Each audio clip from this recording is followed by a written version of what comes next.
Hello दोस्तों, Arya technical classes के YouTube channel पर आपका स्वागत है। दोस्तों, लास्ट के वीडियो में हमने थर्मल पावर प्लांट के बारे में डिस्कस किया था। उम्मीद है कि आपको वो टॉपिक अच्छे से समझ में आया होगा। दोस्तों, आज का हमारा टॉपिक होगा हाइड्रो पावर प्लांट। आज के इस टॉपिक्स के अंदर हम जानेंगे कि हाइड्रो पावर प्लांट क्या होते हैं, इसके अंदर मुख्य मुख्य भाग क्या होते हैं तथा हाइड्रो पावर प्लांट की सहायता से किस प्रकार से विद्युत का उत्पादन किया जाता है। इन सब बातों के बारे में आज की इस क्लास के अंदर हम डिस्कस करने वाले हैं। दोस्तों, हाइड्रो पावर प्लांट क्या होता है? जिस पावर प्लांट के अंदर क्या किया जाता है, पानी की सहायता से, किसकी सहायता से? पानी की सहायता से विद्युत का उत्पादन किया जाता है, उसे क्या कहा जाता है? हाइड्रो पावर प्लांट कहा जाता है। यानी कि हाइड्रो पावर प्लांट के अंदर हम विद्युत उत्पन्न करने के लिए किसका प्रयोग करेंगे? पानी का। अब पानी क्या हो सकता है आपका? किसी नदी के माध्यम से हमको मिल सकता है, या फिर अपन क्या कर सकते हैं, किसी नदी के ऊपर अपन बांध बना के उस पानी को एक जगह क्या कर सकते हैं? एकत्रित कर सकते हैं। फिर उस पानी का उपयोग अपन विद्युत का उत्पादन करने के लिए किया जाता है। तो हाइड्रो पावर प्लांट वो पावर प्लांट होता है जिसके अंदर विद्युत का उत्पादन करने के लिए हमें पानी की क्या होती है? आवश्यकता होती है। अब जो हाइड्रो पावर प्लांट होता है ना, उसकी सहायता से क्या की जाती है? टोटल विद्युत उत्पादन का 20% विद्युत का उत्पादन है वो हाइड्रो पावर प्लांट की सहायता से किया जाता है। जैसे हमने देखा था thermal power plant. Thermal power plant के अंदर क्या था? 65 से लेकर 75% विद्युत का उत्पादन है वो थर्मल पावर प्लांट से हो रहा था।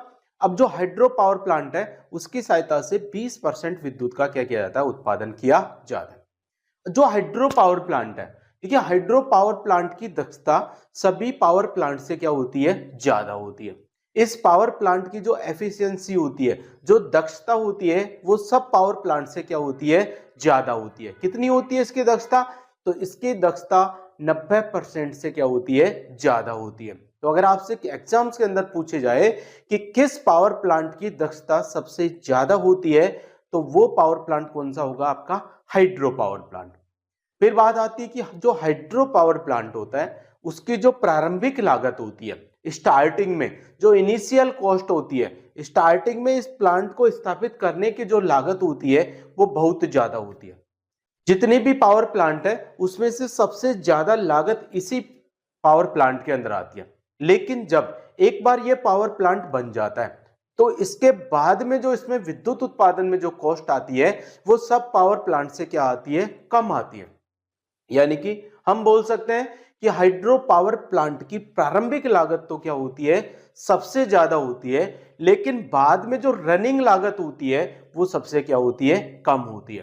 तो ये हाइड्रो पावर प्लांट के बारे में कुछ बेसिक्स इंफॉर्मेशन थी कि हाइड्रो पावर प्लांट किसे कहते हैं। तो वो पावर प्लांट जिसके अंदर पानी की सहायता से विद्युत का उत्पादन किया जाता है वो क्या कहलाता है? हाइड्रो पावर प्लांट कहलाता है। हाइड्रो पावर प्लांट से 20% विद्युत का क्या किया जाता है? उत्पादन किया जाता है। हाइड्रो पावर प्लांट की जो दक्षता होती है वो सभी पावर प्लांट से ज्यादा होती है। इसकी दक्षता लगभग 90% से क्या होती है? ज्यादा होती है। हाइड्रो पावर प्लांट की प्रारंभिक लागत तो बहुत ज्यादा होती है, लेकिन बाद में जो इसकी लागत हो जाती है वो लागत क्या होती है? रनिंग कॉस्ट इसकी क्या होती है? बहुत ही कम होती है। तो ये हाइड्रो पावर प्लांट की कुछ बेसिक्स इंफॉर्मेशन है। पहले अपन इसको नोट कर लेते हैं, फिर बाद में देखेंगे कि हाइड्रो पावर प्लांट अपना होता कैसा है। तो सबसे पहली बात आपको जो नोट करनी है वो क्या की जाती है कि हाइड्रो पावर प्लांट के अंदर क्या किया जाता है? इसमें क्या किया जाता है? पानी की सहायता से। क्या? इसमें पानी पानी की सहायता से क्या किया जाता है? पानी की सहायता से विद्युत का उत्पादन करते हैं। पानी की सहायता से क्या करते हैं अपन? विद्युत का उत्पादन। तो हाइड्रो पावर प्लांट में किसकी सहायता से विद्युत का उत्पादन किया जाता है? तो हाइड्रो पावर प्लांट में है जो पानी की सहायता से विद्युत का क्या किया जाता है? उत्पादन किया जाता है। इसके द्वारा क्या जाती है? इसके द्वारा कुल विद्युत उत्पादन का कुल कुल विद्युत उत्पादन का 20%, कितना परसेंट? 20%, 20% क्या किया जाता है? विद्युत का उत्पादन किया जाता है। विद्युत का उत्पादन इसकी सहायता से किया जाता है। तो हाइड्रो पावर प्लांट से की सहायता से क्या किया जाता है, जो कुल विद्युत उत्पादन है उसका 20% विद्युत का उत्पादन है वो अपन इस हाइड्रो पावर प्लांट की सहायता से करते हैं। फिर बात आती है हाइड्रो पावर प्लांट की जो दक्षता होती है, हाइड्रो पावर प्लांट की दक्षता क्या होती है, तो इसकी दक्षता होती है सबसे अधिक होती है। इसकी दक्षता क्या होती है आपकी, सबसे अधिक। कितनी होती है, तो 90% से ज्यादा होती है। 90% से क्या होती है, इसकी ज्यादा होती है। किसकी दक्षता, हाइड्रो पावर प्लांट की दक्षता सबसे ज्यादा होती है और वो 90% से क्या होती है, आपकी ज्यादा होती है। अगली चीज क्या लिखनी है आपको, जो हाइड्रो पावर प्लांट है, हाइड्रो पावर प्लांट की प्रारंभिक लागत, क्या, हाइड्रो पावर प्लांट की जो प्रारंभिक लागत होती है वो प्रारंभिक लागत क्या होती है, सबसे अधिक होती है।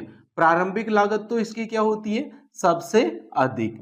परंतु क्या होता है, लेकिन क्या होता है, इसकी जो रनिंग लागत होती है, लेकिन जो रनिंग कॉस्ट होती है, जो रनिंग लागत होती है आपकी, वो रनिंग लागत क्या होती है, इसमें सबसे कम होती है। रनिंग लागत सबसे क्या होती है, कम होती है। अब रनिंग लागत सबसे कम क्यों होती है, क्योंकि इसके अंदर अपन को फ्यूल यानी कि ईंधन की आवश्यकता नहीं होती है। जैसे थर्मल पावर प्लांट के अंदर, थर्मल पावर प्लांट के अंदर विद्युत उत्पादन के लिए हमें कोयले की आवश्यकता होती है, तो कोयले को हमको निर्यात करना पड़ता है। लेकिन यहां पर ईंधन की आवश्यकता नहीं होती है, इस कारण यहां पर रनिंग कॉस्ट क्या होती है, आपकी कम होती है।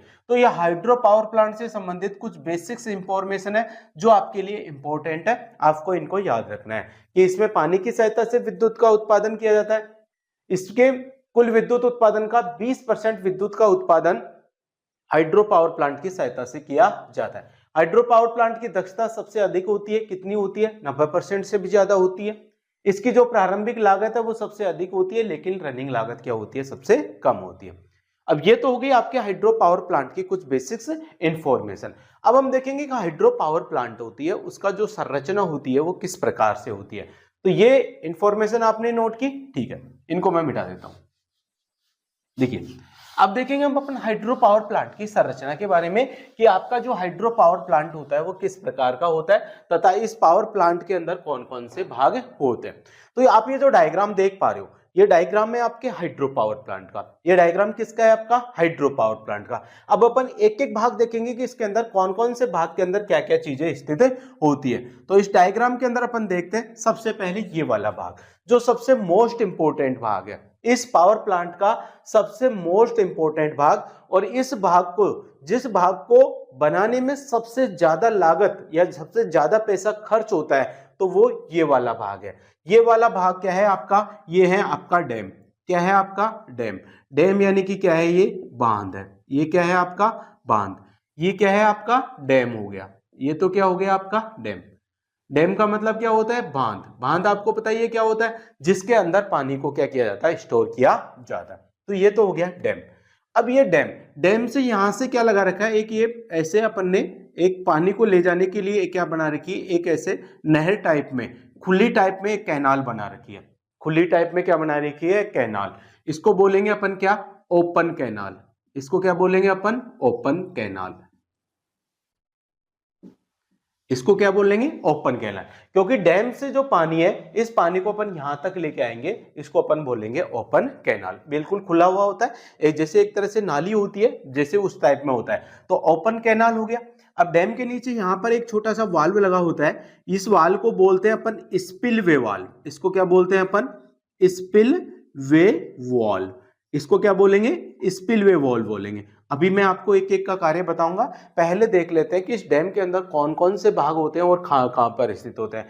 तो एक तो हो गया आपका डैम हो गया, एक हो गई आपकी ओपन कैनाल हो गई, एक हो गया आपका स्पिलवे वेल। क्या हो गया, स्पिलवे। यहां पर ये जो लगा रहता है, यहां पर ये जो लगा हुआ है, इसको अपन बोलते हैं ट्रेस रैक।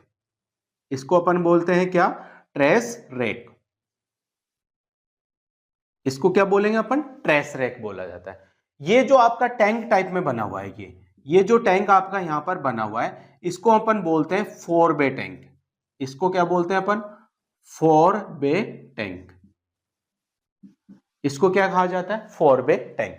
अब इस टैंक से यहां पे पानी आएगा, ये पानी इस पाइप के माध्यम से, ये एक पाइप है, ये पाइप क्या होता है, इस पानी को यहाँ पर लेके आता है। तो ये जो पाइप नुमा, ये बंद पाइप होता है। ये तो देखिए यहाँ पर ये तो खुला हुआ था, ओपन था, लेकिन ये पूरी तरह से क्या होता है आपका बंद होता है। तो इसको अपन बोलते हैं पेन स्टॉक।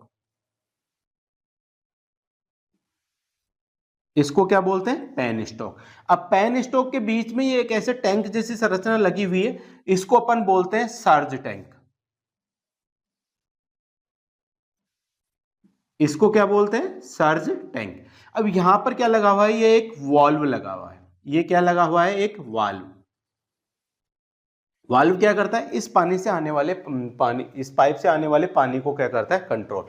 वाल्व है जो, वाल्व के माध्यम से ये पाइप है, ये जो है जो आपका क्या है, आपका ये टरबाइन है।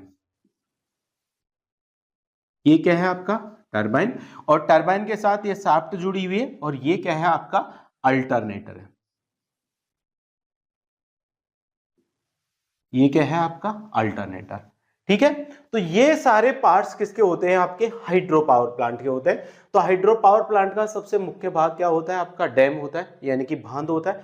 डैम से एक खुली खुली कैनाल स्थापित की जाती है, उस कैनाल को क्या कहा जाता है, ओपन कैनाल।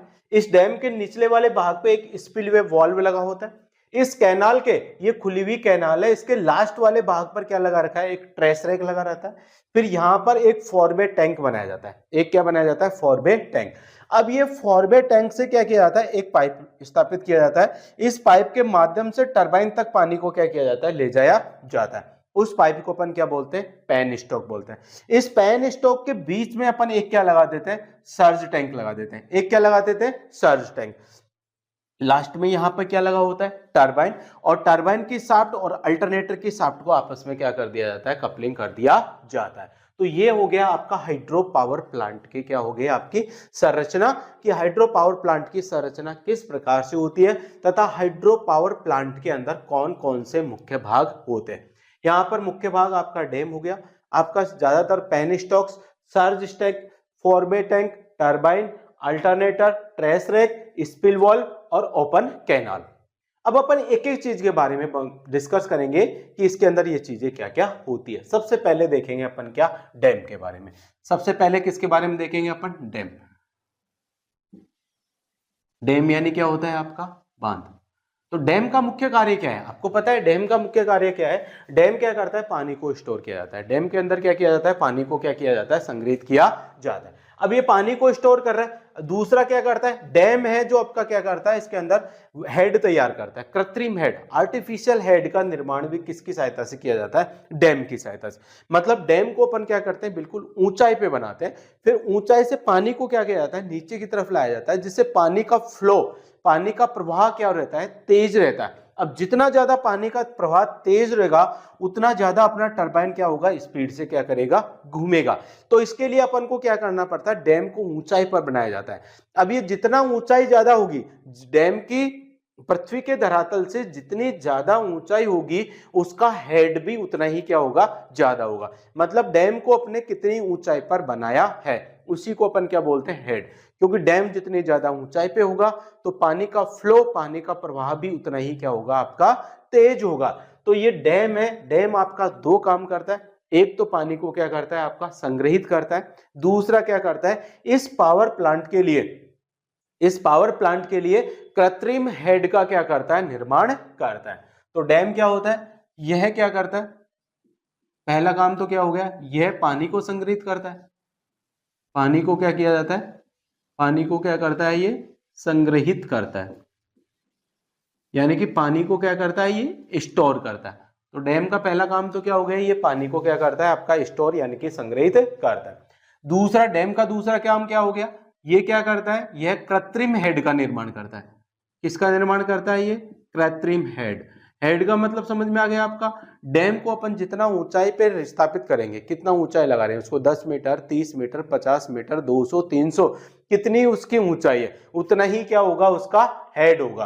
तो ये क्या करता है, कृत्रिम हेड का निर्माण करता है। डैम क्या करता है आपका, कृत्रिम हेड का क्या करता है, निर्माण करता है। क्योंकि जितना ज्यादा हेड होगा, उतना ज्यादा इस पावर प्लांट से विद्युत का क्या होगा, उत्पादन होगा। वो हम आगे एक फॉर्मूले की सहायता से समझेंगे कि डैम के अंदर हेड का और इसमें उत्पादन शक्ति पर क्या प्रभाव पड़ता है। तो डैम का मुख्य कार्य हो गया, यह कृत्रिम हेड का क्या करता है, निर्माण करता है, और ये पानी को क्या करता है, संग्रहित करता है। ये क्या है, यह सबसे महंगा भाग होता है। यह इसको बनाने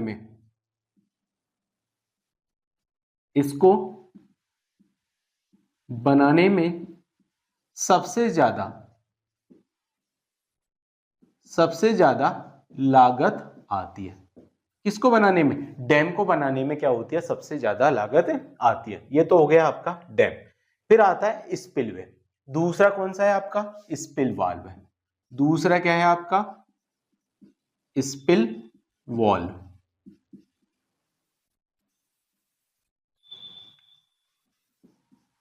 देखिए स्पिल वाल्व क्या होता है, मान लो बारिश का सीजन है, नदी के अंदर बहुत तेज मात्रा में पानी आ रहा है, तो इस डैम के अंदर भी पानी की मात्रा क्या हो जाएगी, बहुत ही ज्यादा। अब पानी की यदि डैम के अंदर पानी की यदि मात्रा बहुत ज्यादा होगी, तो हमारे डैम के टूटने का, बांध के टूटने का क्या रहता है, हमारा डर होता है। तो इस बांध के अंदर जब एक्स्ट्रा पानी आ जाता है, इसकी लिमिट से ज्यादा पानी आ जाता है, तो इस स्पिलवे वाल्व की सहायता से उस एक्स्ट्रा पानी को डैम से क्या किया जाता है, बाहर निकाला जाता है, ताकि हमारे डैम के अंदर कोई भी नुकसान न हो। तो डैम को नुकसान से होने से बचाने के लिए, या डैम को टूटने से बचाने के लिए, डैम को नुकसान होने से बचाने के लिए किसका प्रयोग किया जाता है, स्पिलवे वॉल का क्या किया जाता है, उपयोग किया जाता है। ये क्या करता है, डैम के अंदर जो एक्स्ट्रा पानी आ जाता है, उस एक्स्ट्रा पानी को क्या करता है, ये बाहर निकालने का काम करता है। तो स्पिलवे क्या करता है, यह बांध की सुरक्षा का काम करता है। ये क्या करता है, बांध की क्या करता है, बांध की अतिरिक्त या बांध की अतिरिक्त पानी से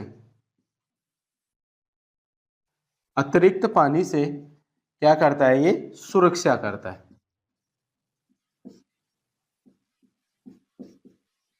बांध की अतिरिक्त पानी से सुरक्षा कौन करता है, आपका स्पिलवे वाल्व करता है। कौन करता है, आपका स्पिलवे वाल्व।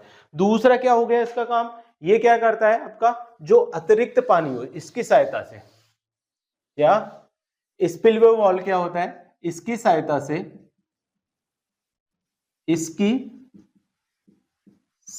से अतिरिक्त पानी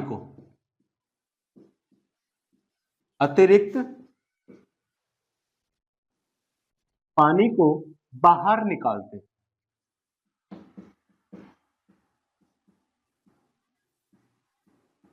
अतिरिक्त पानी को क्या करते हैं, इसकी सहायता से अपन क्या करते हैं, बाहर निकालते हैं। तो ये हो गया आपका स्पिलवे।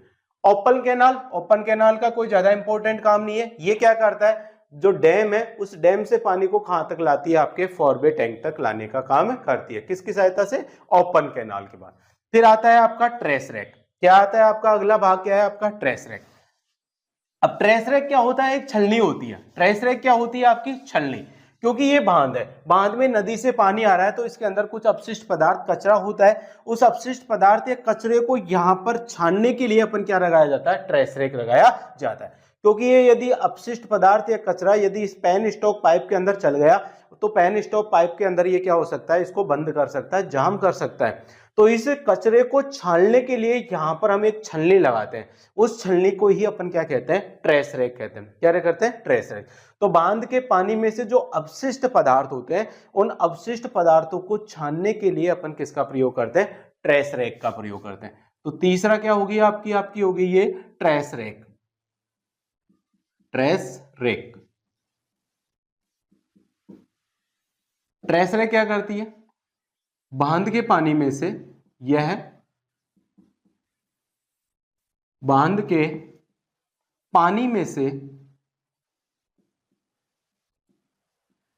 पानी में से अपशिष्ट पदार्थों को, किसको, अपशिष्ट पदार्थों को, यानी कि जो वेस्ट मटेरियल है, अपशिष्ट पदार्थों को छानने का काम करती है।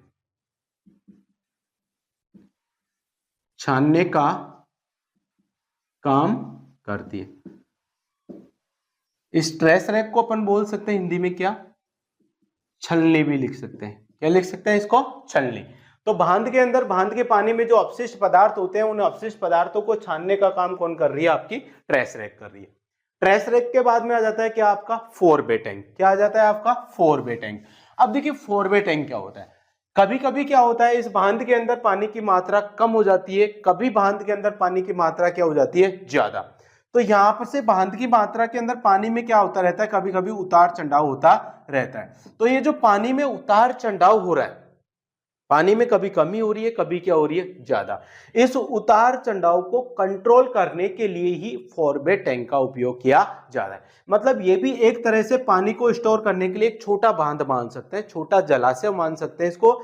इसके अंदर भी पानी क्या रहता है, आपका स्टोर रहता है। लेकिन इसका काम क्या है, जब पानी के अंदर, जब इस टरबाइन के पास जाने वाले पानी के ऊपर क्या होता है, उतार चढ़ाव होता है, पानी के अंदर कमी या ज्यादा होती है, तो उस उतार चढ़ाव को कंट्रोल करने के लिए, उस उतार चढ़ाव को कंट्रोल करने के लिए ही अपन क्या करते हैं, फोरबे टैंक का क्या करते हैं, उपयोग करते हैं। तो अगला वाला भाग कौन हो गया आपका, फोरबे टैंक।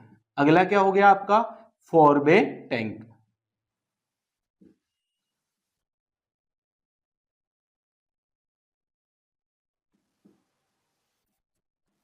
तो देखिए फोरबे टैंक क्या होता है, पानी के अंदर आने वाले उतार चढ़ाव को नियंत्रित करने के लिए ही अपन क्या करते हैं, फोरबे टैंक का उपयोग करते हैं। तो पानी में होने वाले, पानी में होने वाले उतार चढ़ाव, उतार चढ़ाव को नियंत्रित करने के लिए, उतार चढ़ाव को नियंत्रित करने के लिए फोरबे टैंक का उपयोग करते हैं। फोरबे टैंक का उपयोग करते हैं। तो पानी के अंदर जो उतार चढ़ाव होता है, उस उतार चढ़ाव को कंट्रोल करने के लिए ही अपन किसका प्रयोग करते हैं, फोरबे टैंक का क्या करते हैं, अपन उपयोग करते हैं। तो ये क्या हो गया आपका, फोरबे टैंक। तो फोरबे टैंक हो गया, पानी में होने वाले उतार चढ़ाव को नियंत्रित करने के लिए अपन किसका करते हैं, फोरबे टैंक का उपयोग करते हैं। अब फोरबे टैंक के बाद में आता है अपना क्या, पेन स्टॉक। क्या आता है आपका, पेन स्टॉक। फोरबे टैंक के बाद में क्या आता है आपका, पेन स्टॉक आता है, पेन स्टॉक।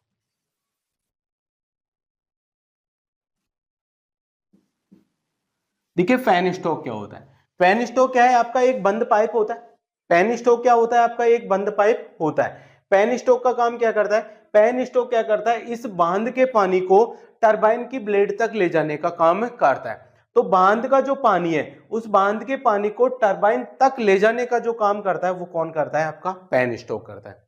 बांध के पानी को बांध से टरबाइन की ब्लेड तक ले जाने का कार्य कौन करेगा, आपका पैन स्टॉक। अब क्या करता है, देखिए पैन स्टॉक के अंदर क्या होता है, यहां पर बांध के अंदर, पानी के अंदर कौन सी ऊर्जा होती है, स्थितिज ऊर्जा।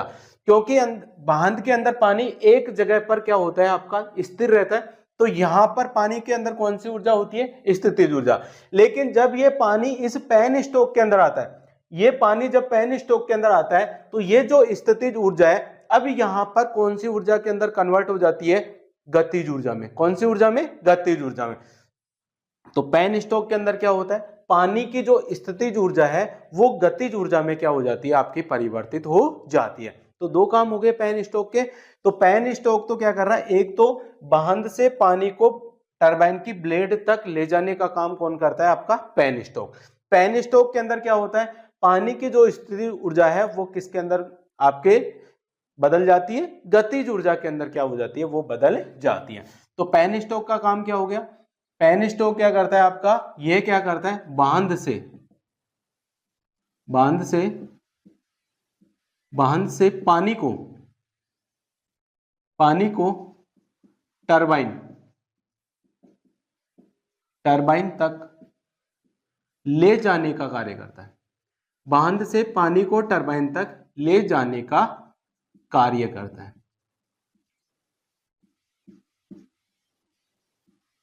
तो बांध से पानी को टरबाइन तक ले जाने का काम कौन कर रहा है, आपका पैन स्टॉक। पैन स्टॉक के अंदर दूसरा क्या है, इसमें क्या होता है, इसमें पानी की स्थितिज ऊर्जा, पानी की स्थितिज ऊर्जा, पानी की स्थितिज ऊर्जा क्या होती है, गतिज ऊर्जा में, गतिज ऊर्जा में परिवर्तित हो जाती है, परिवर्तित हो जाती है।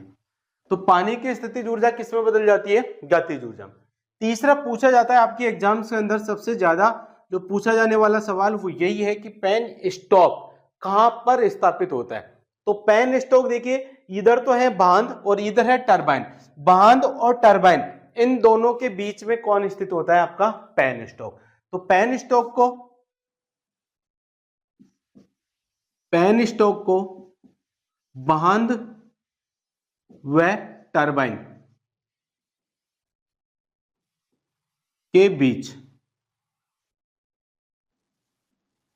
स्थापित किया जाता है, स्थापित किया जाता है। तो पेन स्टॉक को कहां पे लगाया जाता है? तो पेन स्टॉक को बांध और टरबाइन के बीच में लगाया जाता है। तो एक तो ये वाला याद रखोगे आप, पेन स्टॉक कहां पर स्थित होता है? तो पेन स्टॉक है बांध और टरबाइन के बीच में क्या होता है? आपका स्थित होता है। इसमें क्या होता है? पानी की स्थितिज ऊर्जा है वो किस में बदल जाती है? गतिज ऊर्जा में। और ये क्या काम करता है? बांध से पानी को टरबाइन की ब्लेड तक ले जाने का कार्य करता है। कौन? आपका पेन स्टॉक। तो ये इंपॉर्टेंट है, सबसे ज्यादा आपके एग्जाम्स के अंदर जो क्वेश्चंस पूछे जाते हैं या तो पेन स्टॉक से पूछे जाते हैं या सर्ज टैंक से पूछे जाते हैं कि सर्ज टैंक का उपयोग कहां पे किया जाता है। तो पेन स्टॉक आपका कंप्लीट हो गया।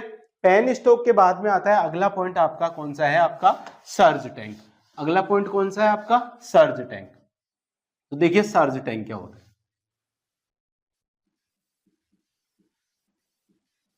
सर्ज टैंक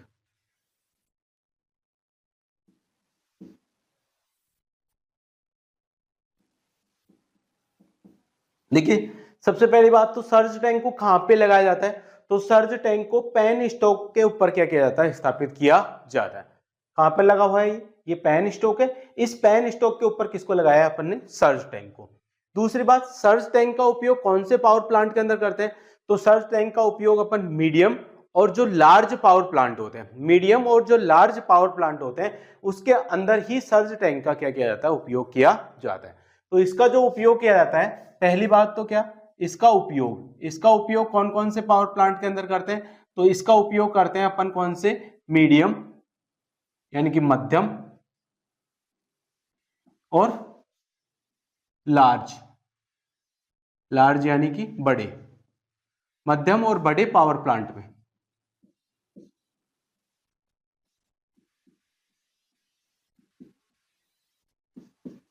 कौन से पावर प्लांट में इसका उपयोग करते हैं? तो इसका उपयोग है मध्यम और बड़े जो पावर प्लांट होते हैं वहां पर ही इसका क्या किया जाता है? उपयोग किया जाता है। जो छोटे पावर प्लांट होते हैं, छोटे पावर प्लांट के अंदर अपन सर्ज टैंक का उपयोग नहीं करते, या फिर लो हेड वाले जो पावर प्लांट होते हैं उनके अंदर भी सर्ज टैंक का उपयोग नहीं किया जाता है। अब बात आती है कि ये सर्ज टैंक काम क्या करता है। तो सर्ज टैंक क्या करता है? इस पेन स्टॉक को वाटर हैमरिंग इफेक्ट से क्या करता है? सुरक्षा करता है। तो इसका काम क्या हो गया? यह पेन स्टॉक की, यह पेन स्टॉक की वाटर हैमरिंग इफेक्ट, क्या? Water hammering effect, water hammering effect या फिर वाटर हैमरिंग प्रभाव लिख लो। वाटर हैमरिंग प्रभाव से क्या करता है? सुरक्षा। तो ये क्या काम कर रहा है आपका? सर्ज टैंक किसकी सुरक्षा कर रहा है? तो सर्ज टैंक आपकी सुरक्षा कर रहा है पेन स्टॉक की। सर्ज टैंक किसकी सुरक्षा के लिए लगाया गया है? पेन स्टॉक की सुरक्षा के लिए लगाया गया है। पेन स्टॉक की किससे सुरक्षा करता है? तो सर्ज टैंक पेन स्टॉक की वाटर हैमरिंग इफेक्ट से सुरक्षा करता है। किससे सुरक्षा करता है ये? Water hammering effect. अब हम देखते हैं कि वाटर हैमरिंग इफेक्ट होता क्या चीज है। क्या हुआ? सर्ज, इस पेन स्टॉक के माध्यम से पानी आ रहा है और ये पानी टरबाइन के ऊपर लगातार क्या हो रहा है? आपका फ्लो हो रहा है। ये पानी लगातार इस टरबाइन के ऊपर क्या हो रहा है? यहां से प्रवाहित हो रहा है। अब क्या हुआ? गलती से सर्ज टैंक के अंदर कुछ अवरोध पैदा हो गया। यहां पर मान लेते हैं सर्ज टैंक के अंदर कुछ अवरोध आ गया। उस अवरोध के आने से इस पानी के प्रवाह की गति क्या हो जाती है? रुक जाती है। पानी के प्रवाह की गति में अचानक से क्या हो जाता है? परिवर्तन हो जाता है। अब इसकी गति में जब अचानक से परिवर्तन होता है, सर्ज टैंक के अंदर क्या हो गया? ये पेन स्टॉक पाइप के अंदर अवरोध आने के कारण इसके अंदर प्रवाहित होने वाले पानी की गति में अचानक से क्या हो जाता है? परिवर्तन हो जाता है, जब इसकी गति में अचानक से परिवर्तन होता है तो इस पेन स्टोक पाइप के अंदर क्या होता है, एक प्रेशर वेव पैदा हो जाती है। क्या पैदा हो जाती है? Pressure wave. प्रेशर वेव को हिंदी में लिखेंगे दबाव तरंग। क्या पैदा हो जाती है? दबाव तरंग। यानी कि दबाव तरंग का मतलब क्या है, इस पेन स्टोक पाइप के अंदर पानी का दबाव क्या हो जाता है, बहुत ही ज्यादा हो जाता है। अब यदि मैंने यहाँ पर सर्ज टैंक नहीं लगाया होता, जैसे ये सर्ज टैंक यहाँ पर नहीं लगा होता और यहाँ पर अवरोध आ जाता, अवरोध के कारण इसके अंदर पानी का दबाव बहुत ज्यादा हो जाता, तो ये पाइप यहाँ से क्या हो सकता था, फट सकता था। पानी, ये पेन स्टोक पाइप यहां से क्या हो जाएगा, फट जाएगा। तो इस पेन स्टोक पाइप को वाटर हैमरिंग इफेक्ट से सुरक्षा के लिए ही हम सर्ज टैंक का क्या करते हैं, उपयोग करते हैं। जब इसके अंदर दबाव आता है तो ये जो प्रेशर इसके अंदर पैदा होता है, वो प्रेशर वाला पानी इस सर्ज टैंक के माध्यम से क्या हो जाता है, आपका बाहर निकल जाता है, जिससे इस पेन स्टोक पाइप के ऊपर कोई प्रभाव नहीं पड़ता। तो पेन स्टोक की वाटर हैमरिंग इफेक्ट से सुरक्षा करने के लिए हम किसका प्रयोग करते हैं, सर्ज टैंक का प्रयोग करते हैं। समझ में आया? तो सर्ज टैंक क्या करता है, पेन स्टोक की सुरक्षा करता है। किससे सुरक्षा करता है? वाटर हैमरिंग इफेक्ट से, वाटर हैमरिंग प्रभाव से इसकी सुरक्षा करता है। वाटर हैमरिंग प्रभाव क्या होता है, जब पेन स्टोक के अंदर जो पानी प्रवाहित हो रहा है, इस प्रवाहित पानी के मार्ग में जब अचानक से कोई अवरोध आ जाता है, उस अवरोध के कारण इस पानी की गति में अचानक से क्या होता है, परिवर्तन होता है, जिसके कारण इसके अंदर क्या हो जाती है, एक प्रेशर वेव, एक प्रेशर वेव यानी कि दबाव तरंग पैदा हो जाती है, यानी कि पानी के अंदर का दबाव क्या हो जाता है, बढ़ जाता है। उसे ही अपन क्या कहते हैं, वाटर हैमरिंग प्रभाव या वाटर हैमरिंग इफेक्ट कहते हैं। तो अवरोध के कारण, पेन स्टोक के अंदर अवरोध के कारण इसके अंदर पानी का दबाव बढ़ना ही क्या कहलाता है, वाटर हैमरिंग इफेक्ट कहलाता है। तो सर्ज टैंक समझ में आ गया। कौन से पावर प्लांट में करेंगे, मीडियम और लार्ज पावर प्लांट के अंदर इसका उपयोग करते हैं। क्या काम करता है, पेन स्टोक की सुरक्षा करता है। किससे सुरक्षा करता है, वाटर हैमरिंग इफेक्ट से क्या करता है, ये सुरक्षा करता है। कहां पर स्थापित करते हैं, तो इसे पेन स्टोक के ऊपर स्थापित करते हैं, इसे पेन स्टोक पर स्थापित किया जाता है।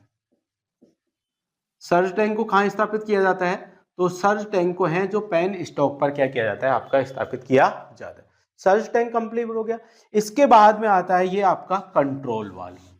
अब ये क्या चीज है, आपका कंट्रोल वाल्व।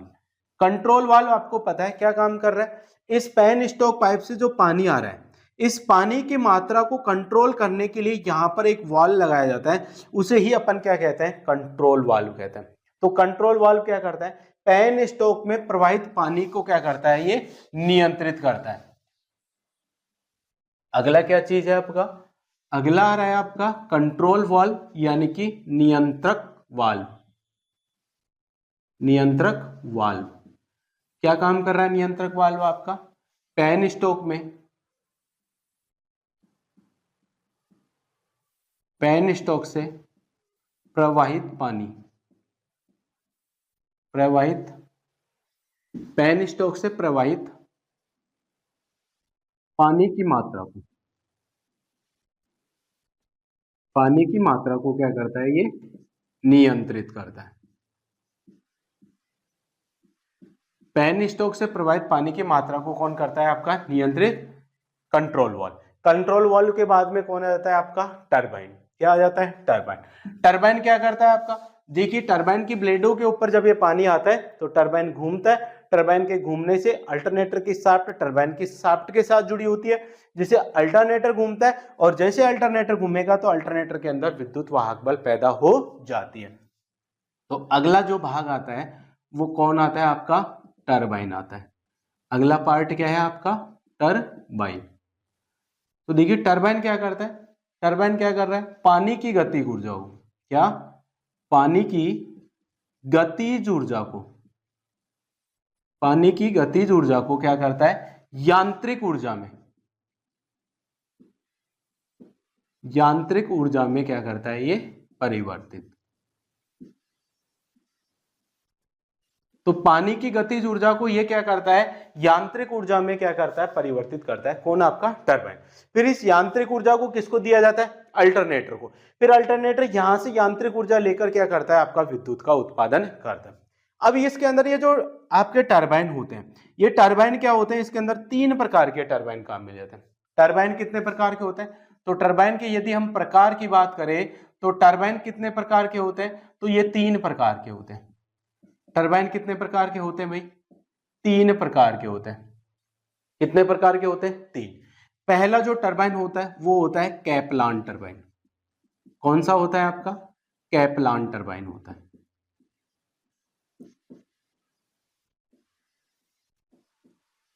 पहला तो कौन सा हो गया आपका, कैपलान। दूसरा जो टरबाइन होता है वो होता है आपका फ्रांसिस टरबाइन। दूसरा टरबाइन कौन सा होता है आपका, फ्रांसिस टरबाइन होता है। दूसरा कौन सा हो गया आपका, फ्रांसिस। और तीसरा जो आपका टरबाइन होता है वो होता है पेल्टन टरबाइन। पेल्टन।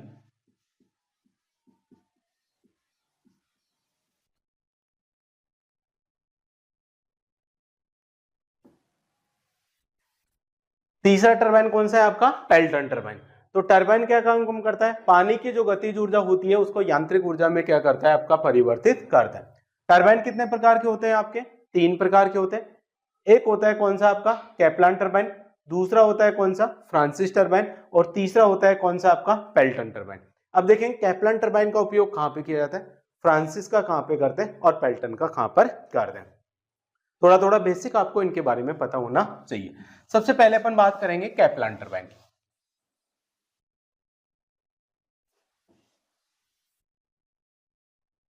सबसे पहला कौन सा है आपका, कैपलान टरबाइन।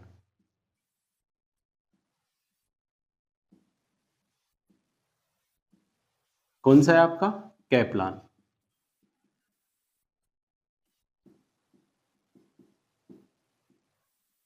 देखिए कैपलान टरबाइन क्या है आपका, एक इंपल्स टरबाइन, रिएक्शन टरबाइन होता है, प्रतिक्रिया टरबाइन। प्रतिक्रिया टरबाइन के 2 उदाहरण हैं, एक तो कैपलान टरबाइन और एक फ्रांसिस टरबाइन।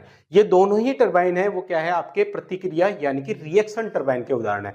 तो कैपलान टरबाइन किसका उदाहरण है, तो ये प्रतिक्रिया टरबाइन का उदाहरण है। पहली बात तो इसके अंदर क्या रखोगे, ये प्रतिक्रिया टरबाइन। प्रतिक्रिया टरबाइन का क्या है, ये उदाहरण है। ठीक है। कैपलान टरबाइन है, इसका प्रयोग किया जाता है लो हेड के लिए। लो हेड, लो हेड मतलब कम ऊंचाई वाले जो बांध होते हैं, कम ऊंचाई वाले बांध के अंदर कौन से टरबाइन का उपयोग किया जाता है, कैपलान। तो इसका उपयोग किया जाता है कौन से के लिए, निम्न हेड वाले प्लांट के अंदर। निम्न हेड वाले प्लांट में, निम्न हेड वाले प्लांट के अंदर कौन से टरबाइन का उपयोग किया जाएगा, तो कैपलान टरबाइन का उपयोग। लगभग 30 मीटर से कम हेड वाले पावर प्लांट के लिए, क्या 30 मीटर से कम हेड वाले जो पावर प्लांट होते हैं, 30 मीटर से कम हेड वाले पावर प्लांट में इसका क्या किया जाता है, उपयोग किया जाता है। कौन सा टरबाइन का, कैपलान टरबाइन का। अब इसका क्या होता है, हेड तो क्या होता है इसका, कम होता है, लेकिन इसकी जो घूमने की जो गति होती है, इसकी जो आरपीएम होती है वो क्या होती है, इसकी बहुत ज्यादा होती है। इसकी आरपीएम कितनी होती है, बहुत ज्यादा।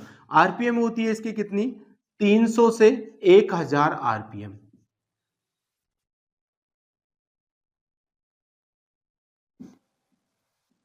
ये क्या है, इसकी स्पेसिफिक स्पीड है। क्या है ये, इसकी स्पेसिफिक स्पीड। तो कैपलान टरबाइन की स्पेसिफिक स्पीड कितनी होती है, 300 से 1000 आरपीएम होती है। कहां पर ये उपयोग करते हैं इसका, निम्न हेड वाले जो प्लांट होते हैं वहां पर कौन से टरबाइन का उपयोग करते हैं, कैपलान का। कौन से टरबाइन का उदाहरण है, तो ये प्रतिक्रिया टरबाइन का उदाहरण है। कितने तक के हेड के लिए, 30 मीटर से कम वाले जो हेड वाले पावर प्लांट होते हैं उनके अंदर अपन कैपलान टरबाइन का क्या करेंगे, उपयोग करेंगे। तो ये कैपलान टरबाइन के बारे में कुछ आपको बेसिक नॉलेज है जो आपको पता होनी चाहिए। अगला है आपका कौन सा, फ्रांसिस टरबाइन। अगला कौन सा है आपका, फ्रांसिस टरबाइन। Francis turbine.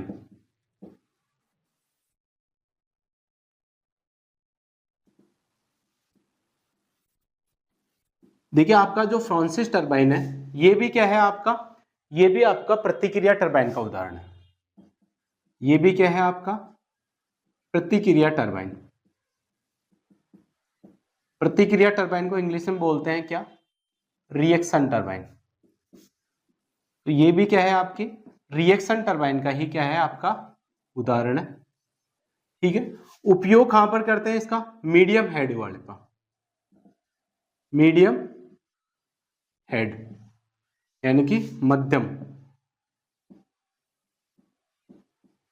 मध्यम हेड वाले पावर प्लांट में, मध्यम हेड वाले पावर प्लांट के अंदर इसका उपयोग किया जाता है। कितने मीटर तक के हेड के लिए? तो 70 मीटर तक के, 70 मीटर तक हेड वाले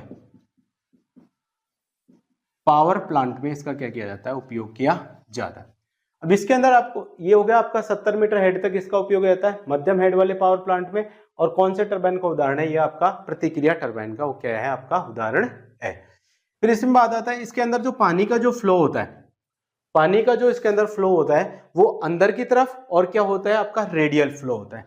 इसमें पानी का प्रवाह, पानी का प्रवाह, तो इस टरबाइन के अंदर जो पानी का प्रवाह होता है वो अंदर की ओर तथा रेडियल फ्लो होता है। रेडियल मतलब त्रिज्य रूप में फ्लो होता है। और जो आपका कैप्लान टरबाइन था ना, उस कैप्लान टरबाइन के अंदर भी लिख लेना, उसके अंदर पानी का जो फ्लो होता है वो होता है आपका अंदर की ओर। पानी का फ्लो तो कैसे होता है? आपका अंदर की ओर ही होता है, लेकिन उसके अंदर क्या होता है? आपका एक्सियल फ्लो होता है। कैसे होता है? एक्सियल प्रवाह। फ्लो मतलब प्रवाह। क्या होता है उसके अंदर? अक्षीय प्रवाह होता है। कैप्लान टरबाइन के अंदर तो कौन सा प्रवाह होता है? अक्षीय। जबकि आपका फ्रांसिस टरबाइन के अंदर कौन सा प्रवाह होता है? आपका रेडियल प्रवाह होता है। कौन सा होता है? आपका रेडियल प्रवाह। हिंदी में लिख लो प्रवाह। कौन सा प्रवाह होता है इसके अंदर? रेडियल प्रवाह होता है। तो ये दूसरा कौन सा हो गया आपका? फ्रांसिस। देखिए मैं बेसिक लिखवा रहा हूँ, जो इंपॉर्टेंट है, जहां से आपके एग्जाम्स के अंदर क्वेश्चंस बन सकते हैं, वो फैक्ट मैं आपको यहाँ पर लिखवा रहा हूँ। बहुत इंपॉर्टेंट फैक्ट है, आपको सारे के सारे याद रखने पड़ेंगे। इनको बार बार की में रिवाइज करोगे तो याद हो जाएंगे, कोई ज्यादा बड़ी समस्या नहीं है इसके अंदर। फिर इसके अंदर बाद में आता है कौन सा? आपका पेल्टन टरबाइन। एक टरबाइन कौन सा बच गया आपका? लास्ट वाला टरबाइन है वो है कौन सा? Pelton turbine.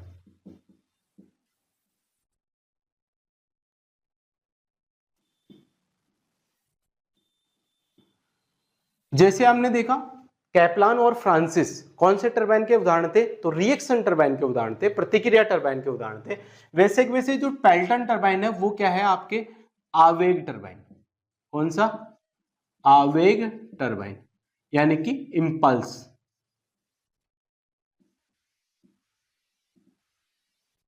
ये क्या है? आपका इंपल्स टरबाइन का उदाहरण है। किसका उदाहरण है? ये इंपल्स टरबाइन का उदाहरण है।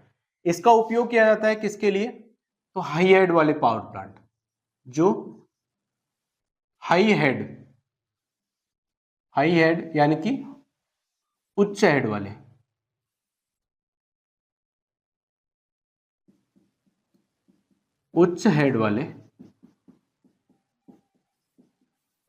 पावर प्लांट, उच्च हेड वाले पावर प्लांट में इसका क्या किया जाता है? उपयोग किया जाता है। इसमें हेड का मान कितना होता है? तो इसके अंडर हेड होता है 200 मीटर से ज्यादा हेड वाले, 200 मीटर से ज्यादा हेड वाले जो पावर प्लांट होते हैं उसके अंदर इसका उपयोग किया जाता है। इसकी जो स्पेसिफिक स्पीड होती है, क्या? Specific speed. इसकी स्पेसिफिक स्पीड होती है, बहुत कम होती है, 10 से 50 आरपीएम होती है। स्पेसिफिक स्पीड कितनी होती है इससे?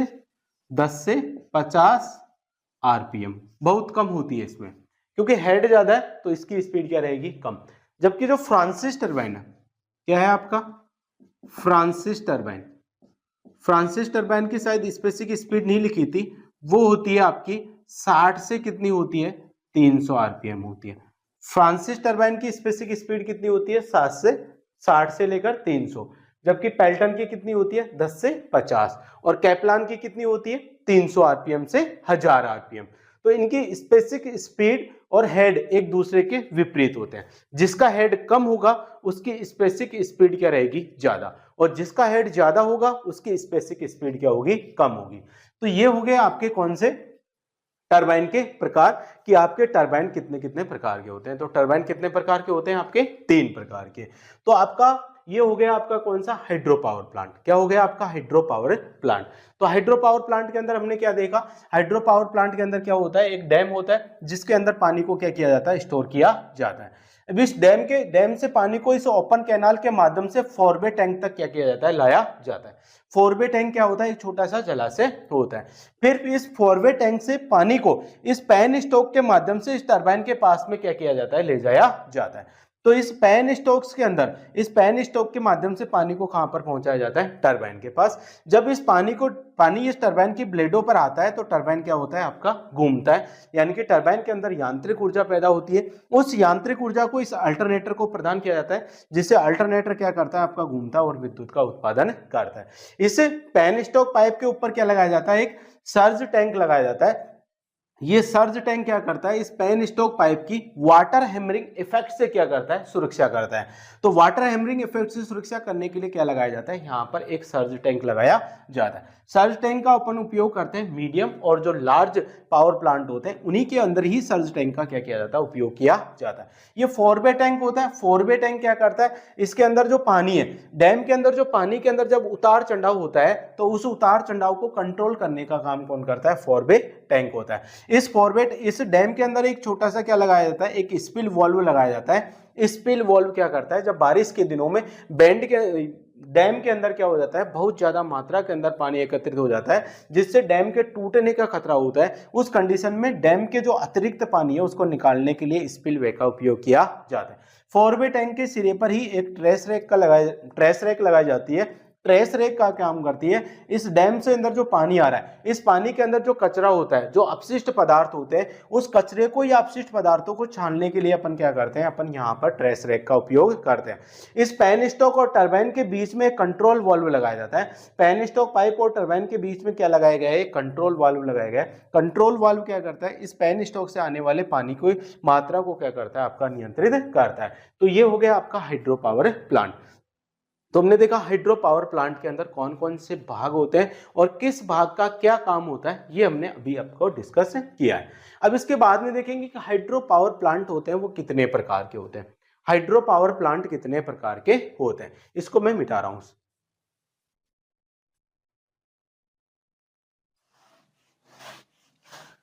तो देखिए हाइड्रो पावर प्लांट को अपन अलग अलग आधार पर वर्गीकृत करेंगे। हाइड्रो पावर प्लांट का अलग अलग आधार पर हम क्या करेंगे, वर्गीकरण।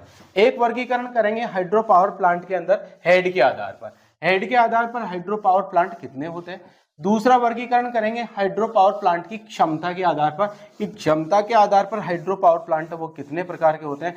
और तीसरा अपन जो वर्गीकरण करेंगे वो करेंगे जल प्रवाह के आधार पर। तो हाइड्रो पावर प्लांट को अपन कितने भागों में बांटेंगे, 3 भाग। तो हाइड्रो पावर प्लांट का वर्गीकरण क्या कर रहे हैं अपन, वर्गीकरण। तो देखिए हाइड्रो पावर प्लांट का वर्गीकरण अपन कितने आधार पर करेंगे। तो सबसे जो पहला आधार है वो है हेड के आधार पर। किसके, हेड के आधार पर। हेड के आधार पर वर्गीकरण।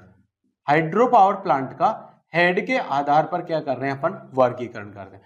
तो हाइड्रो पावर प्लांट हेड के आधार पर है जो 3 प्रकार का होता है। एक होता है लो हेड वाला पावर प्लांट, एक होता है मीडियम हेड और एक होता है हाई हेड। एक होता है कौन सा आपका, लो हेड। एक होगा आपका लो हेड पावर प्लांट, दूसरा होगा आपका medium head power plant, medium head.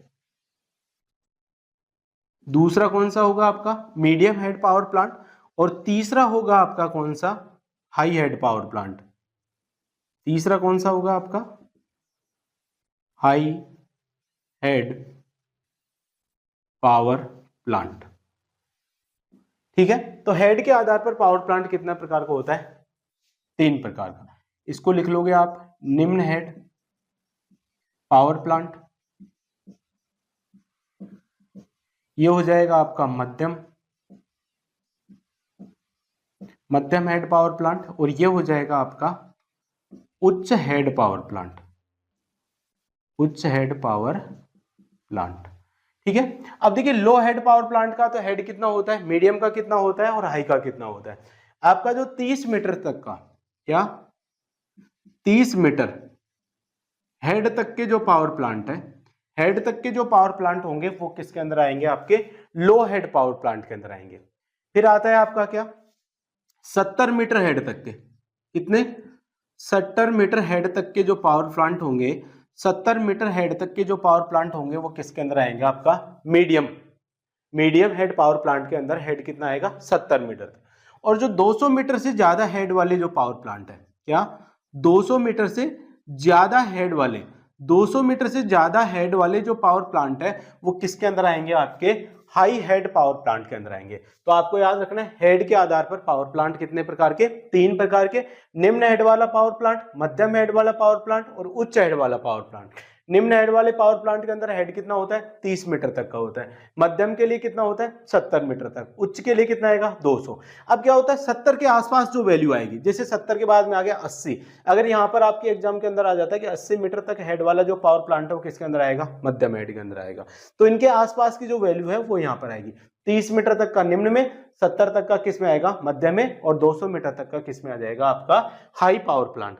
तो ये तो हो गया किसके आधार पर, आपका किसके आधार पर हो गया, हेड के आधार पर। अगला जो वर्गीकरण कर रहे हैं, अगला वर्गीकरण है अपन पावर प्लांट की क्षमता के आधार पर। अगला वर्गीकरण किसके है, क्षमता के आधार पर। तो अगला वर्गीकरण है दूसरा, प्लांट की क्षमता के आधार पर, प्लांट की क्षमता के आधार पर। प्लांट की क्षमता के आधार पर 4 प्रकार का होता है। एक तो होता है लार्ज पावर प्लांट, एक तो क्या होता है आपका लार्ज पावर प्लांट, दूसरा होता है आपका क्या, मीडियम पावर प्लांट, दूसरा होता है मीडियम पावर प्लांट, तीसरा होता है आपका स्मॉल पावर प्लांट, तीसरा क्या होता है आपका स्मॉल पावर प्लांट होता है, और चौथा होता है आपका कौन सा, मिनी पावर प्लांट। तो प्लांट की क्षमता के आधार पर पावर प्लांट कितने आप प्रकार के होते हैं, 3 प्रकार। ये तो हो गया आपका बड़े आकार का, बड़े आकार वाला पावर प्लांट, ये हो गया आपका मध्यम आकार वाला, ये हो गया आपका स्मॉल यानी कि छोटा, छोटा आकार वाला, और ये हो जाएगा मिनी यानी बहुत छोटा, लघु आकार, लघु आकार वाला। ठीक है। अब इसकी जो कैपेसिटी होती है, प्लांट की कैपेसिटी, अगर आपकी क्या है, आपका 100 मेगावाट तक का, 100 मेगावाट तक का जो पावर प्लांट होता है, 100 मेगावाट का जो, या 100 मेगावाट से ज्यादा पावर वाला, 100 मेगावाट से ज्यादा, 100 मेगावाट से ज्यादा पावर वाला जो पावर प्लांट है वो कौन सा होगा, आपका बड़े आकार का पावर प्लांट होगा। अगर क्या है आपका 15 मेगावाट से 100 मेगावाट तक का जो पावर प्लांट होगा वो होगा आपका मीडियम पावर प्लांट। 15 वाट से कितना, 100 मेगावाट तक का कौन सा होगा, आपका मीडियम। फिर है आपका 1 मेगावाट से 15 मेगावाट तक का जो पावर प्लांट होगा वो कौन सा होगा, आपका स्मॉल पावर प्लांट होगा। और क्या आता है आपका 100 किलोवाट से, कितना, 100 किलोवाट से 1 मेगावाट तक का जो पावर प्लांट होगा वो कौन सा होगा, आपका मिनी पावर प्लांट होगा। तो क्षमता, प्लांट की क्षमता के आधार पर पावर प्लांट कितने प्रकार के होते हैं, 4 प्रकार के होते हैं। 100 मेगावाट से ज्यादा पावर वाले जो पावर प्लांट होंगे वो होंगे आपके बड़े आकार वाले, मतलब लार्ज पावर प्लांट। 15 मेगावाट से 100 मेगावाट तक के जो पावर प्लांट होते हैं वो होते हैं मध्यम आकार वाले पावर प्लांट यानी कि मीडियम पावर प्लांट। 1 मेगावाट से 15 मेगावाट तक के जो पावर प्लांट होते हैं वो होते हैं छोटे आकार के यानी कि स्मॉल पावर प्लांट। और 100 किलोवाट से 1 मेगावाट तक के जो पावर प्लांट होते हैं वो होते हैं मिनी पावर प्लांट। कौन से होते हैं, मिनी पावर प्लांट। तो ये होगी प्लांट की क्षमता के आधार पर। तो प्लांट की क्षमता के आधार पर पावर प्लांट कितने प्रकार के हो गए, आपके 4 प्रकार के। अब जो लास्ट आपका वर्गीकरण बचा है, आपका जो लास्ट वर्गीकरण है वो है किसके आधार पर, जल प्रवाह के आधार पर।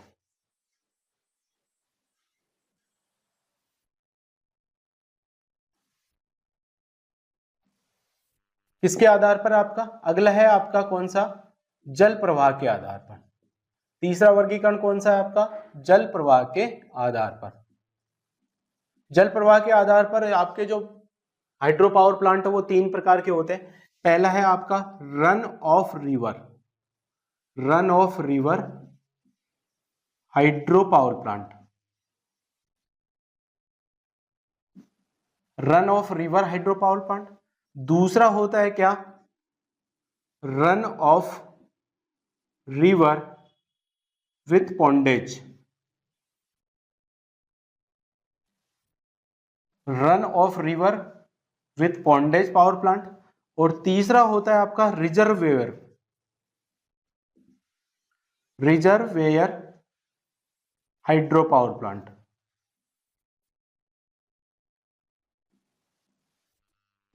तो वाटर फ्लो के आधार पर, किसके आधार पर, वाटर फ्लो के आधार पर जो हाइड्रो पावर प्लांट होते हैं वो कितने प्रकार के होते हैं, 3 प्रकार के।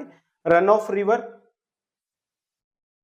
Run of river hydro power plant, run of river with pondage, pondage का मतलब होता है तालाब, run of river with pondage power plant, और रिजर्वेयर हाइड्रो पावर प्लांट। तो देखिए run of river power plant के अंदर क्या होता है, जो आपकी नदी बह रही है उस नदी के अंदर क्या किया जाता है, यहां पर बांध बनाने की आवश्यकता नहीं होती है।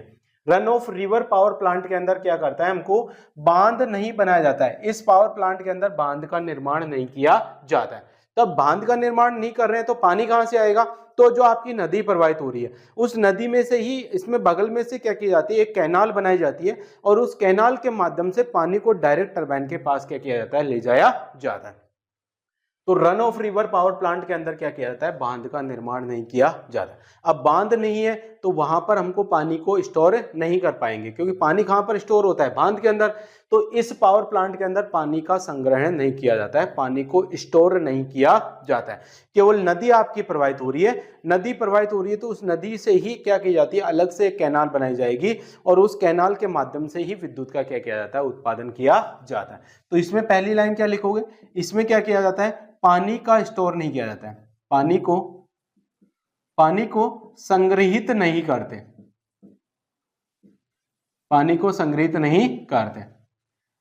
दूसरा क्या है, इसका उपयोग है, ये जो आपका run of river power plant है इसका उपयोग किया जाता है बेस लोड के लिए। किसके लिए, बेस लोड, बेस लोड के लिए इसका क्या करते हैं, उपयोग करते हैं।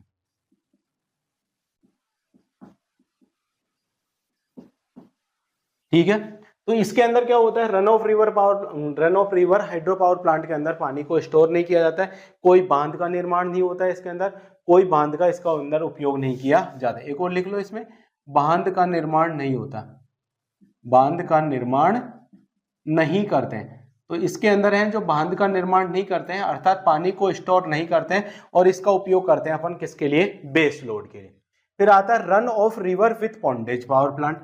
रन ऑफ रिवर, अब देखो पानी तो कहां से आ रहा है, नदी से ही आ रहा है, लेकिन विथ पॉन्डेज यानी कि यहां पर तालाब बना दिया, यानी कि पानी को स्टोर करने की इसमें क्या कर ली, व्यवस्था कर ली। तो इसमें भी क्या किया जाता है, जो पानी होता है उस पानी को क्या किया जाता है, नदी के पास से एक अलग से कैनाल, जैसे मान लीजिए आपकी नदी जा रही है, ये आपका नदी का क्या है, आपका प्रवाह है, ये क्या है, आपकी नदी है। अब इसमें से क्या किया, यहां से अपन ने एक अलग से कैनाल बनाई और इस कैनाल से बना के यहां पर अपन ने ये टरबाइन लगा दिया। तो इस कैनाल की सहायता से अपन टरबाइन के ऊपर पानी ले आए और फिर बचे हुए पानी को वापस नदी के अंदर क्या कर दिया, छोड़ दिया। तो ये वाला जो पावर प्लांट है ये तो हो गया आपका रन ऑफ रिवर। पहला वाला ये डायग्राम तो किसका हो गया, रन ऑफ, क्योंकि यहां से क्या आ रही है, आपकी नदी आ रही है, नदी में अलग से अपन ने क्या बनाई, यहां पर ये कैनाल बनाई और इस कैनाल की सहायता से पानी को टरबाइन के पास ले जाके विद्युत का उत्पादन किया और फिर बचे हुए पानी को वापस नदी के अंदर क्या कर दिया, अपन ने छोड़ दिया। अब रन ऑफ रिवर विथ पॉन्डेज के अंदर क्या करेंगे, ये तो आपकी होगी मुख्य कैनाल, ये तो क्या हो गई आपकी मुख्य कैनाल। तो इस मुख्य कैनाल के पास ही क्या की जाती है, एक अलग से कैनाल बनाई जाती है और उस कैनाल के अंदर क्या कर लिया जाता है, पानी को क्या कर लिया जाता है, स्टोर कर लिया जाता है। अब यहां पर भी पानी तो किससे आ रहा है, नदी से ही आ रहा है, लेकिन जो मुख्य कैनाल के साथ एक अलग से और कैनाल स्थापित कर ली और इस कैनाल के अंदर अपन ने पानी को यहां पर क्या कर लिया, स्टोर कर लिया। तो दूसरा कौन हो गया आपका, रन ऑफ रिवर विथ पॉन्डेज वाला पावर प्लांट हो गया। तो इसमें कैनाल के साथ साथ पानी को क्या किया जाता है, स्टोर भी किया जाता है। इसका जो उपयोग किया जाता है, इसका उपयोग किया जाता है पीक लोड पावर प्लांट के अंदर। इसके लिए, पीक लोड के लिए। तो इसका उपयोग लिख लो, सिर्फ इसका उपयोग पीक लोड के लिए किया जाता है। पीक लोड के लिए किया जाता है। इसका उपयोग किसके लिए किया जाता है? पीक लोड के लिए। फिर reservoir hydro power plant. Reservoir hydro power plant तो वही पावर प्लांट होता है जो अभी थोड़ी देर पहले अपने डायग्राम से समझा था। यानी कि रिजर्वेयर हाइड्रो पावर प्लांट के अंदर क्या किया जाता है? बांध का निर्माण किया जाता है। किसका निर्माण किया जाता है? इसके अंदर बांध का निर्माण किया जाता है और फिर उस बांध के अंदर क्या किया जाता है? पानी को स्टोर किया जाता है। उस बांध के अंदर क्या किया जाता है? पानी को क्या किया जाता है? फिर बांध में पानी को क्या किया जाता है? आपको पानी को संग्रहित किया जाता है और उस पानी को संग्रहित करके अब फिर अपन क्या करते हैं? विद्युत का उत्पादन करते हैं। तो ये जो रिजर्वेयर पावर प्लांट है इसका उपयोग भी अपन किसके के लिए करते हैं? तो बेस लोड के लिए। बेस लोड के लिए इसका क्या करते हैं? अपन उपयोग करते हैं। इसका उपयोग करते हैं। कौन से का?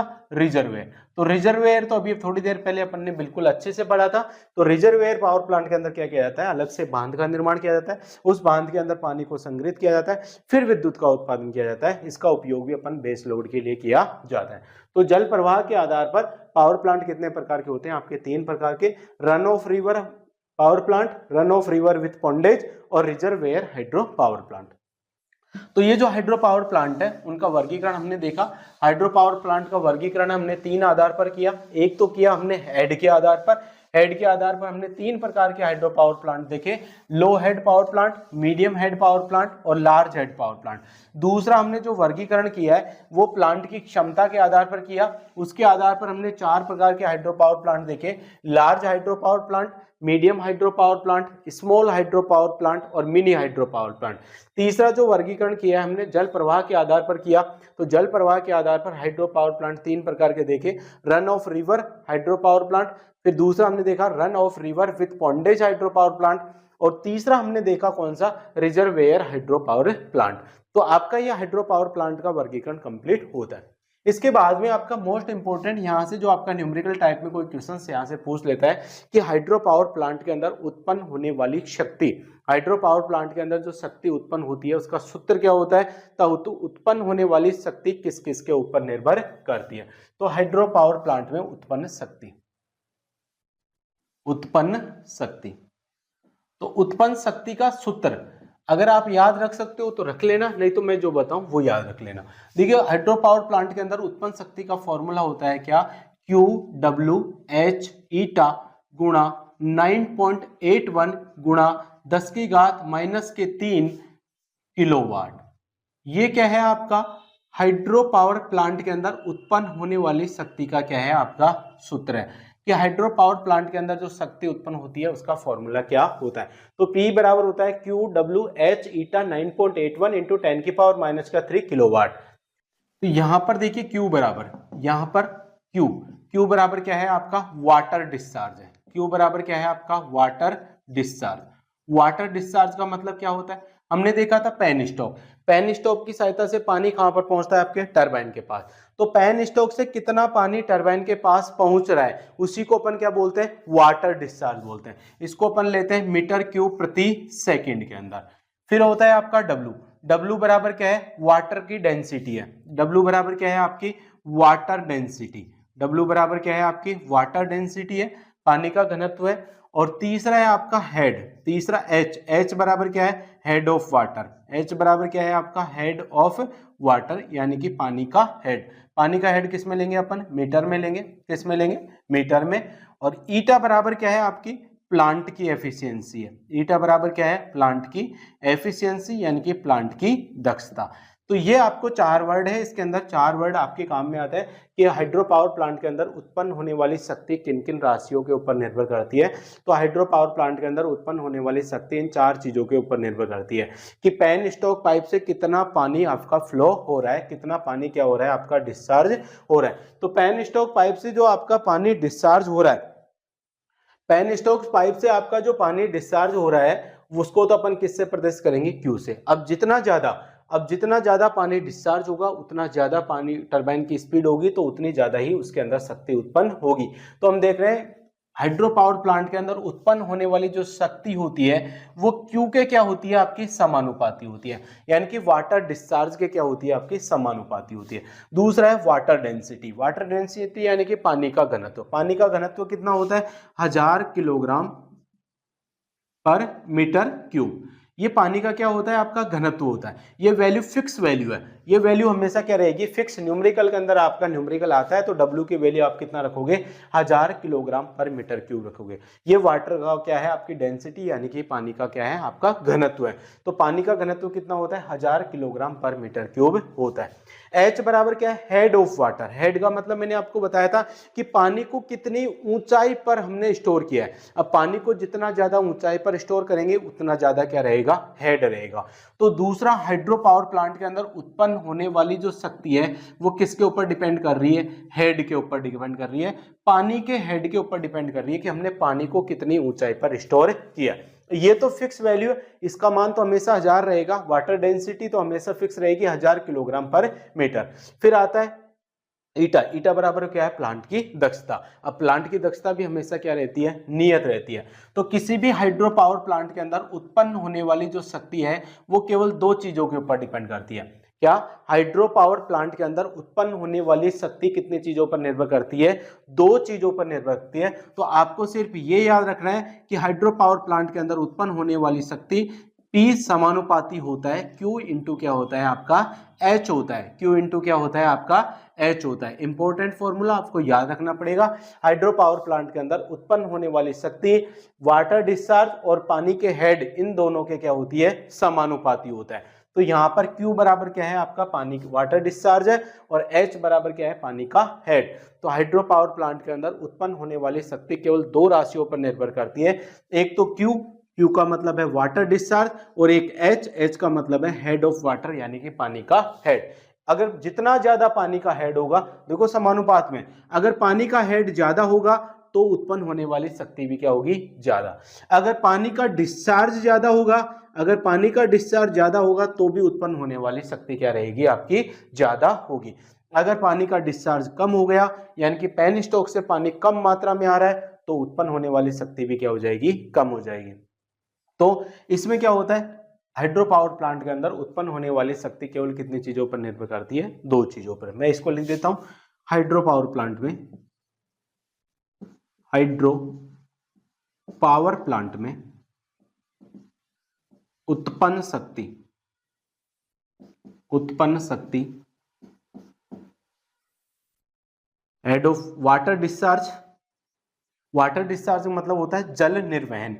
डिस्चार्ज का मतलब हिंदी में निर्वहन बोलते हैं इसको, जल निर्वहन, यानी कि वाटर डिस्चार्ज। वाटर डिस्चार्ज व हेड, वह पानी के हेड, वह जल के हेड, यानी कि हेड ऑफ वाटर पर निर्भर करती है, पर निर्भर करती। याद रखना, एग्जाम्स के अंदर पूछा हुआ है, यहां पर पूछा हुआ है क्यू, कि क्यू का आपके हाइड्रो पावर प्लांट के अंदर उत्पन्न होने वाली शक्ति है वो किसके ऊपर डिपेंड करती है, तो वहां पर आया था वाटर डिस्चार्ज के ऊपर। किसके ऊपर डिपेंड करती है, वाटर डिस्चार्ज के ऊपर। तो P समानुपाती क्या हो गया, Q इंटू H।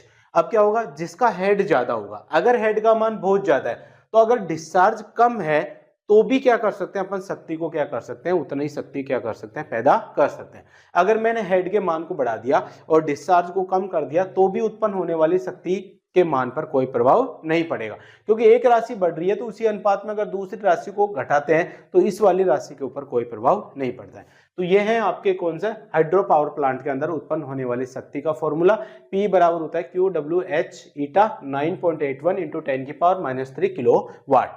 अब यहाँ पर Q बराबर वाटर डिस्चार्ज है, W बराबर वाटर की डेंसिटी है जो 1000 किलोग्राम पर मीटर क्यूब होती है, H बराबर हेड ऑफ वाटर है, ईटा बराबर प्लांट की एफिशिएंसी है, यानी कि P समानुपाती होता है Q इंटू H। तो हाइड्रो पावर प्लांट के अंदर उत्पन्न होने वाली शक्ति वाटर डिस्चार्ज और हेड ऑफ वाटर, इन दोनों पर क्या करती है, निर्भर करती है। तो ये हो गया आपका हाइड्रो पावर प्लांट। तो हाइड्रो पावर प्लांट के अंदर इतना ही था। हमने हाइड्रो पावर प्लांट को बिल्कुल जीरो लेवल से स्टार्ट करके और जितना हो सकता था उतने पढ़ने की हमने कोशिश की है। तो आज के लिए बस इतना ही, मिलते हैं आपको नेक्स्ट क्लास में।